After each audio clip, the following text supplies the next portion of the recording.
আসসালামু আলাইকুম ভিউয়ার, দেশ এবং দেশের বাইরে থেকে যে যেখান থেকে আজকে ভিডিও দেখছেন সকল জনের রাজা চ্যানেলের পক্ষ থেকে অনেক অনেক শুভেচ্ছা অভিনন্দন। ভিউয়ার দেখেন, আমি মুরগিকে একটু ভাত দিলাম। এখন প্রায় রাত্রি 11টা বাজে, মানে আমি খাওয়া দাওয়া শেষ করে আজকে ভাত দিলাম। তো ভিউয়ার্স দেখেন, মুরগি খাচ্ছে প্লাস ওই কিন্তু ওদের বাচ্চাকে খাওয়ানোর চেষ্টা করছে। আমি আসলে আস্তে আস্তে যেটা অভ্যস্ত করছি ওদেরকে, মানে প্রাকৃতিকভাবে যেভাবে দেশি মুরগি বড় করে বা বড় হয় সে আদলেই আমি তাদেরকে বড় করার চেষ্টা করছি। ভিউয়ার্স আজকে কিন্তু কাটায় কাটায় প্রায় 7 দিন, আজকে 7 দিন চলছে।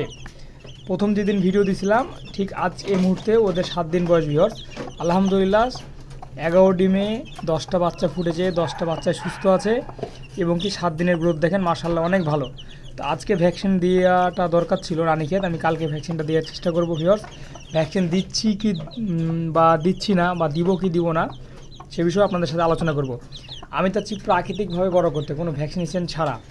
আলহামদুলিল্লাহ আমার বাসায় মোট যে 6-7টা মুরগি আছে এগুলো কোনো ভ্যাকসিনেশন আমি করে নাই।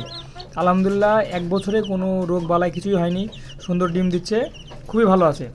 তো এই তো অবস্থা। তো সবাই ভালো থাকবেন, সুস্থ থাকবেন। আজকে ভিডিওটা এখানে শেষ করছি। আসসালামু আলাইকুম ওয়া রাহমাতুল্লাহ।